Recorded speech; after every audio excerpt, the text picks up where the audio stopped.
Bonjour à tous, aujourd'hui nous allons suivre un tutoriel pour remplacer la batterie sur le Sony Xperia XZ3. Vous retrouverez la batterie d'origine en vente sur notre site internet. Vous avez un accès direct à la fiche produit en scannant le code QR. Il vous sera livré avec le patron universel d'aide au montage qui va vous aider à suivre le tutoriel. N'oubliez pas également de commander le kit d'outils numéro 1, spécialement sélectionné par nos techniciens pour réaliser cette réparation. Vous retrouverez également la batterie dans le kit complet de réparation qui comprend en plus de la batterie, le kit d'outils, les stickers de batterie ainsi que le patron en version adhésif. En commandant ces pièces sur notre site internet, vous bénéficiez d'une assistance technique gratuite par chat, par téléphone et également par mail et vous bénéficiez également de 10% de remise avec le code YouTube. C'est une réparation qui est assez longue, il faut compter 45 minutes et la difficulté est notée 2,5 sur 5. Comme avant chaque réparation, pensez bien à éteindre le téléphone et nous allons également retirer le rack des cartes nano SIM et micro SD et vous allez voir avec le rack il va y avoir une petite languette que l'on peut retirer avec la pincette et sur la languette vous allez retrouver le numéro de modèle de votre téléphone pour être sûr d'avoir un XZ3, vérifiez que votre numéro de modèle corresponde à ceux affichés sur la vidéo. On va commencer tout de suite par la première étape, on va devoir décoller la vitre arrière et pour décoller la vitre arrière, nous allons devoir la chauffer. Pour cela, nous avons deux méthodes. La première méthode, on va utiliser un coussin chauffant. Donc le coussin chauffant, vous le retrouverez sur notre site internet. Vous le placez au micro-ondes pendant 1 à 2 minutes et ensuite on l'applique sur la vitre arrière. La deuxième méthode, c'est d'utiliser un décapeur thermique ou un sèche-cheveux et on va tout simplement chauffer tout le contour de la vitre arrière pour pouvoir la décoller plus facilement.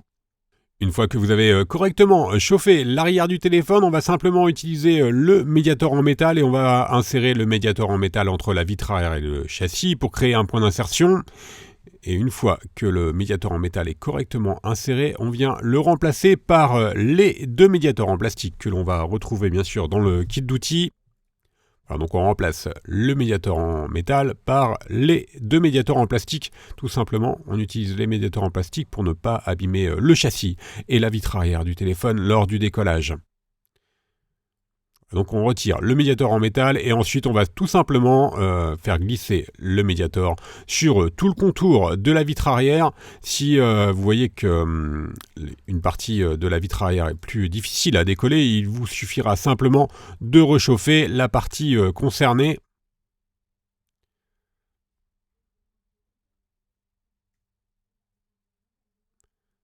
Donc il n'y a pas de difficulté particulière.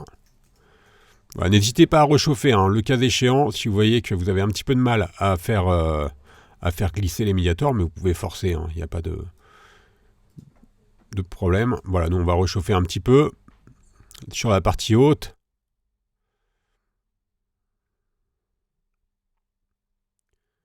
Alors vous ferez quand même attention à la nappe du lecteur d'empreintes digitales qui est toujours connecté sur la vitre arrière, donc lors de l'ouverture de la vitre arrière, il faudra le faire de façon progressive. Pour cela, on va utiliser la carte en PVC bricophone, on va l'insérer sur toute la largeur du téléphone et nous allons décoller ainsi la partie basse de la vitre arrière.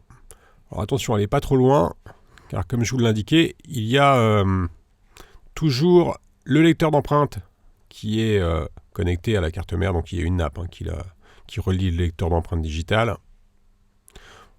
On va faire la même opération sur la partie haute. Donc là, on a remis les deux médiators en bas, et évidemment pour éviter que la vitre arrière ne recolle au châssis. Et là, on va faire exactement la même opération sur la partie haute. On fait attention à ne pas aller trop bas, donc on ne doit pas dépasser l'appareil photo pour éviter d'abîmer la nappe du lecteur d'empreintes digitales. Voilà, on la voit bien là. Et maintenant, on relève la coque arrière et vous faites attention parce que la nappe elle est assez courte, donc on va commencer par déconnecter cette nappe. On va tout simplement retirer l'adhésif qui recouvre le connecteur du lecteur d'empreintes digitales et ensuite on vient relever le clapet à 90 degrés qui maintient la nappe du lecteur d'empreintes digitales. Donc on a relevé le clapet. Une fois que le clapet est bien à 90 degrés, on vient libérer la nappe. On va mettre donc maintenant la vitre arrière de côté et nous allons poursuivre le démontage du téléphone Et l'on va devoir retirer le cache arrière. Le cache arrière, il est maintenu par 15 vis cruciformes. Et le cache arrière, il protège bien sûr la carte mère. Et on va devoir enlever la carte mère pour avoir un accès à la batterie. C'est une réparation qui est un petit peu longue. Une fois qu'on a donc retiré les 15 vis, on vient déclipser le contour, le cache qui fait donc tout le contour du téléphone.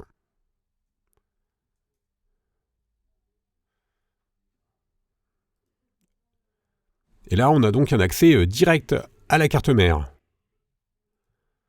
On va maintenant passer à l'étape 4 où l'on va devoir déconnecter la batterie. On va commencer par déclipser la plaquette métallique qui recouvre le connecteur de la batterie. Et l'on vient déconnecter la nappe de la batterie. Voilà, on peut travailler maintenant donc en toute sécurité. Et on va poursuivre le tutoriel. On va devoir retirer maintenant les caméras. Pour cela, on va retirer la vis qui maintient la plaquette métallique et qui elle-même maintient le connecteur de la caméra arrière. Et l'on va donc retirer la caméra arrière en déconnectant le connecteur de celle-ci. Et ensuite, on vient l'enlever à l'aide de la pincette.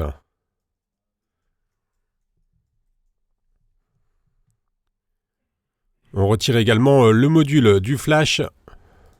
En fait, il s'agit des lentilles du flash. Et on va également déconnecter la caméra avant. Alors, on déconnecte toutes les caméras tout simplement pour retirer plus facilement la carte mère. Comme je vous l'indiquais précédemment, on est obligé de retirer la carte mère pour avoir un accès complet à la batterie.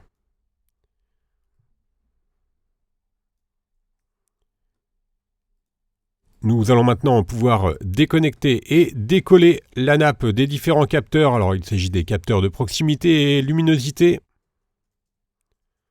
Elle est légèrement collée sur la carte mère. On va faire de même maintenant pour la nappe NFC et recharge par induction. Et enfin, la nappe des boutons latéraux.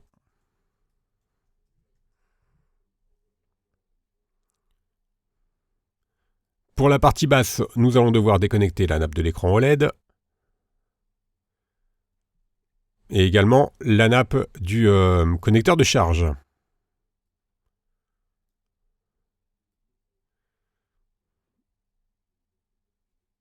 Il y a deux nappes sur le connecteur de charge. On déconnecte également la deuxième. Et enfin, la nappe du vibreur. Alors la nappe du vibreur, c'est assez particulier. Vous avez vu, c'est un clips. Et on va faire de même pour le câble coaxial. Donc on l'a retiré de son guide, le câble coaxial.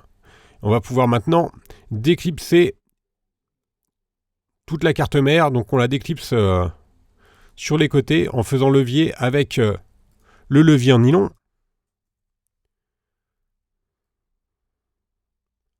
Alors vous avez vu, la carte mère a une forme assez spécifique. Elle est en forme de U. Alors faites bien attention quand vous allez la retirer à ne pas abîmer les nappes, évidemment. Voilà, la carte mère, on la dépose et on va pouvoir maintenant s'intéresser à la batterie. La batterie, elle est positionnée sur un châssis métallique et l'on va donc retirer notre châssis métallique dans cette étape. On va commencer par décoller la nappe latérale qui est légèrement collée sur le châssis de la batterie. Et maintenant, on a un accès aux 7 vis qui maintiennent le support de la batterie.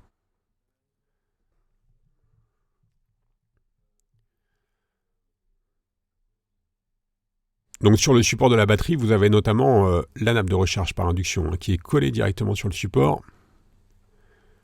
Une fois que l'on a retiré les 7 vis, on vient tout simplement soulever la batterie et la retirer avec son support métallique. Voilà, on va mettre le téléphone de côté et on va s'intéresser maintenant à la batterie.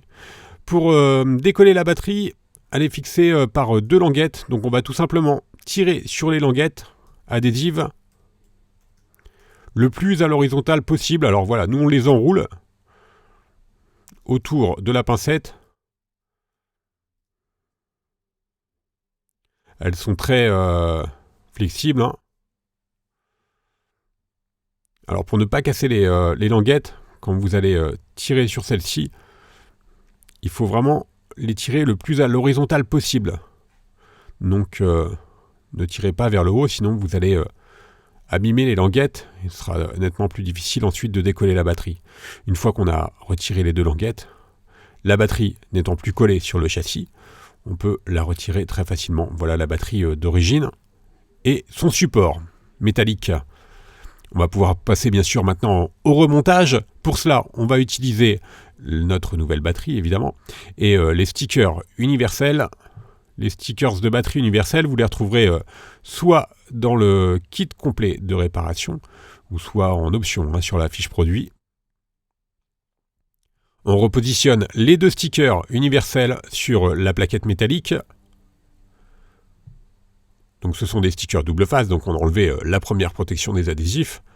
On le positionne et ensuite on enlève la deuxième protection tout en laissant dépasser une partie de la languette noire pour pouvoir tirer dessus éventuellement lors d'un nouveau changement de batterie. Pensez bien à bien vérifier le sens de la batterie. On a mis les inscriptions collées, hein. Les inscriptions sont du côté collé. On a remis maintenant la plaquette métallique avec la batterie évidemment sur le châssis du téléphone et l'on va devoir refixer la plaquette de la batterie en repositionnant les vis cruciformes que l'on avait enlevées juste avant. On remet maintenant la nappe du lecteur d'empreintes digitales. On va remettre évidemment les vis du côté droit. Et maintenant, on va pouvoir repositionner la carte mère. Alors faites bien attention quand vous allez repositionner la carte mère à bien remettre toutes les nappes par-dessus la carte mère évidemment. Et surtout, ne forcez jamais pour remettre une carte mère. Voilà, la plus grosse difficulté, c'est effectivement de bien repositionner les nappes sur la bonne partie de la carte. Il ne faut pas les coincer sous la carte. Donc vous avez vu là par exemple la nappe de l'écran, pensez bien à la passer à gauche. De même, il reste également les nappes du vibreur, la deuxième nappe du connecteur de charge. Également pensez aux nappes des boutons latéraux. Une fois que l'on a correctement repositionné la carte mère, on vient la reclipser. Et l'on va ensuite pouvoir reconnecter les différentes nappes. Donc les capteurs de proximité, luminosité, la nappe du lecteur d'empreintes digitales, la nappe des boutons latéraux, la première nappe du connecteur de charge, la seconde, le connecteur du vibreur également, donc le connecteur blanc, il s'agit du vibreur. Et également l'écran sur la droite.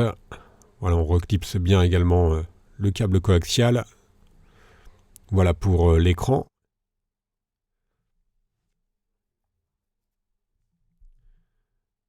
Et l'on va ensuite pouvoir remettre les trois vis qui maintiennent la carte mère sur le châssis.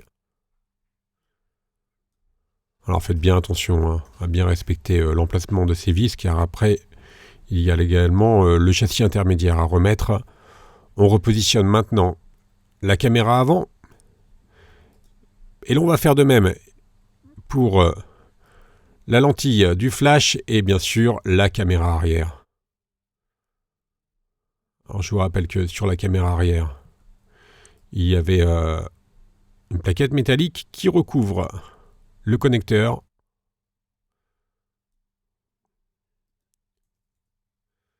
Donc on va remettre la plaquette. Et ensuite, nous allons pouvoir refixer cette plaquette avec une vis cruciforme. Maintenant, nous pouvons reconnecter la batterie. Maintenant, nous pouvons remettre la deuxième plaquette métallique qui recouvre notamment le connecteur de la batterie. il vient se clipser indirectement. Et ensuite, nous remettons bien sûr le cache intermédiaire. Donc lui, il vient se reclipser. Et ensuite, on va donc le revisser avec les vis cruciformes que l'on avait enlevées en tout début de tutoriel. Alors c'est un peu fastidieux. On va accélérer un petit peu la vidéo.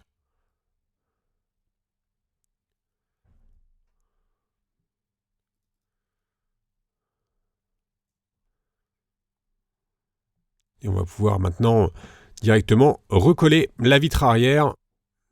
Avant cela, on va préparer la vitre arrière pour le recollage. Donc vous avez deux solutions pour recoller la vitre arrière. Soit vous réutilisez des stickers d'origine. Vous les retrouverez en vente sur notre site internet. Donc les stickers pour vitre arrière de Sony XZ3. Qu'il faudra repositionner sur la vitre une fois que celle-ci est parfaitement nettoyée. Ou soit on la recolle. Donc nous on va plutôt opter pour la colle. La colle, on utilise la colle B7000. Elle est incluse dans le kit d'outils. Et elle comprend un applicateur qui vous permet de bien positionner la colle sur tout le contour du châssis. C'est assez facile de la positionner car le châssis est assez large. Faites attention évidemment à ne pas mettre de la colle sur les différents capteurs et notamment évidemment sur la caméra arrière. On va maintenant reconnecter le lecteur d'empreintes digitales. Donc je vous rappelle, le clapet doit être relevé à 90 degrés. On insère la nappe dans le connecteur relevé et ensuite, une fois que la nappe est correctement insérée, on vient refermer le clapet. Et ensuite, il nous reste juste à repositionner la vitre arrière sur le châssis du téléphone et on va mettre le téléphone sous presse pendant environ 30 minutes, le temps que la colle fasse effet. Alors nous, on a utilisé un chiffon tout simplement pour ne pas abîmer la vitre arrière. Voilà, vous pouvez mettre votre téléphone sous un livre, par exemple, pendant environ 30 minutes, et la réparation sera ensuite terminée. Nous allons faire un récapitulatif des produits utilisés, en commençant bien sûr par la batterie d'origine. Vous la retrouverez en vente sur notre site internet. Elle vous sera livrée avec le patron d'aide au montage. Et n'oubliez pas également d'utiliser le kit d'outils numéro 1, où vous retrouverez également le kit d'outils dans le kit complet de réparation. Je vous rappelle que nous restons joignables par mail, par chat et également par téléphone et que vous bénéficiez de 10% de remise avec le code YouTube. Vous retrouverez toutes les pièces détachées, les tutoriels ainsi que les accessoires pour le XZ3 sur notre site internet. Merci à tous d'avoir suivi cette vidéo et à bientôt pour de nouveaux tutoriels.